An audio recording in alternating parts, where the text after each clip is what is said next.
Hey everybody, Tim here with today's episode of Titans, Season 1, Episode 8, Donna Troy, kind of following that same pattern where we first met Hawk and Dove, and then the Doom Patrol, and then Jason Todd, and now Donna Troy, who, for most of you, I would assume know is Wonder Girl.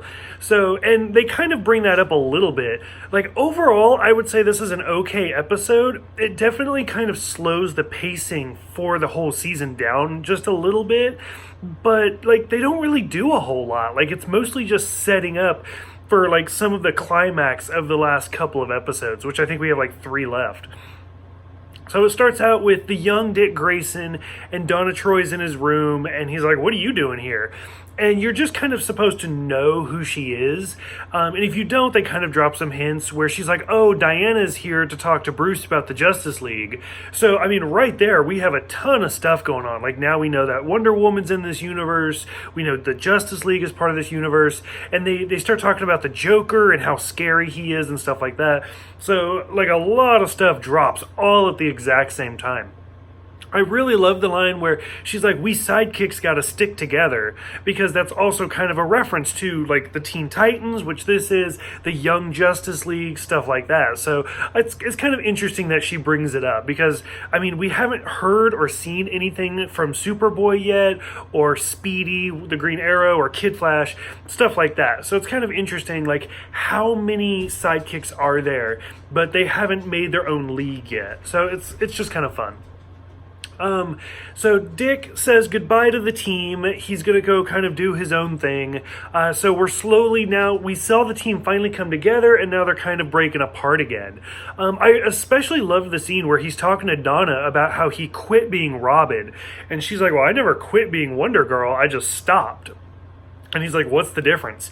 There is a big difference between quitting and stopping. Most people say that you can't really quit some things, like dieting, or like I used to be a really heavy smoker. Like you can never quit, because if you quit, that implies that you're going to go back. You just have to stop. It's a lifestyle change, if you will.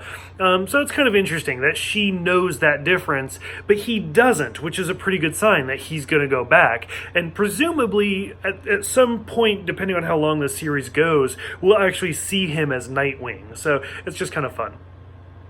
We learn a little bit that Rachel, she's talking to her mom, and she's like, are you or my father like me? And her mom, like, confirms, oh, you get your powers from your father. So once again, it's kind of stepping up that, like, who is her father type thing. The whole photographing the animals thing where Donna has to leave, and then Robin, like, breaks in and, like, kicks a bunch of ass. Like, that whole scene, I didn't think was necessary. Like, I was just tuned out for that whole thing. And so, like I said, the whole quitting, stopping, changing your lifestyle, Donna kind of says that exact same thing, which me, as somebody who's read the comics, watched some of the other shows, the cartoons, stuff like that, she's like, he says, I'm not going to turn into Batman. And she's like, don't be Batman. Don't be Robin. Be someone else. Be who you are, which is kind of a shout out to becoming Nightwing. So I feel like that's something we're going to get very, very soon. Like, not in this season, probably very early next season. The whole train starting and stopping thing with, like, Corey, like, throwing the guy against the wall, stuff like that, like, I thought was really drawn out, and it kind of padded the episode, especially when we do see that he is, like, CIA or whatever it is, and we start getting those flashbacks of her, like, in her ship crashing. We don't necessarily know it's a starship at this point. As somebody who's read the comics that I try not to get into, like, I think it's pretty obvious, but I don't know, maybe people don't know who she is. Donna actually is the one who starts translating, I think she said it was an offsuit of Sumerian or something, the Starfire's text and language, and, like, they finally say the name. Starfire is here to secure the Raven, but she's like, it's kind of like aloha, it means hello and goodbye at the exact same time. Like, there's some words, like, this word means control and take care of, so they're not sure, like, is she here to kill Rachel, or is she here to protect Rachel? So there's a lot going on. And of course, there's some really good film editing where we start going back and forth. During all of this, Rachel decides to try to help heal Corey's mind.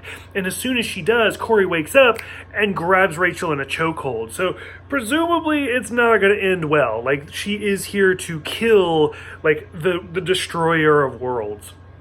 Overall, like, I thought parts of this episode were really well done. Parts of it were really slow. But I am super excited to watch these last 3 episodes. So for those who have seen this one, what did you guys think? For those who have read the comics, seen the other shows, stuff like that, like, are you on the edge of your seat because you think you know what's going to happen? Or are you just totally lost? For those who know nothing about the Teen Titans or anything like that, what do you guys think? Are you just totally lost? Go ahead, let me know, and I will see you guys next time for Hank and Dawn.